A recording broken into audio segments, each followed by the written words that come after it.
থেমেছে আগ্রাসন। এবার ভারত পাক দুদেশের সঙ্গে বাণিজ্য বাড়াবো ঘোষণা ডোনাল্ড ট্রাম্পের। হাজার বছরের কাশ্মীর সমস্যার সমাধানের ব্যাপারে উদ্যোগী হওয়ার ঘোষণা মার্কিন প্রেসিডেন্টের।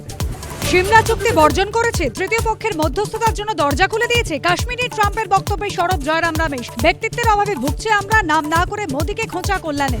থমথমে সীমান্তে সংঘর্ষ বিরতি, পরিস্থিতি পর্যালোচনায় প্রতিরক্ষা মন্ত্রী ও জাতীয় নিরাপত্তা উপদেষ্টাকে নিয়ে জরুরি বৈঠকে প্রধানমন্ত্রী। হাজির তিন বাহিনী প্রধান, chief of defence staff. Bharat Pak সংঘর্ষ বিরতির মধ্যে নাশকতার ছক বানচাল। অমৃতসর সীমান্তে উদ্ধার 2.5 কেজি উচ্চ ক্ষমতা সম্পন্ন বিস্ফোরক, ডিটোনেটর, গ্রেনেড, পিস্তল, গুলি। এখনো নিখোঁজ পাকিস্তানের হাতে বন্দী রিশরার বিএসএফ জওয়ান। দেখুক কেন্দ্র, ফের আরজি জওয়ানের স্ত্রীর। কালি বিএসএফ এর ডিজির সঙ্গে কথা হয়েছে, ব্যবস্থা নেওয়া হচ্ছে, আশ্বাস কল্যাণের। কি নিয়ে সরগরম হীরক রাজ্য, কি বলছেন হীরক রাজ ও সভাসদরা? হীরক রাজা দরবারে রাত 10:30।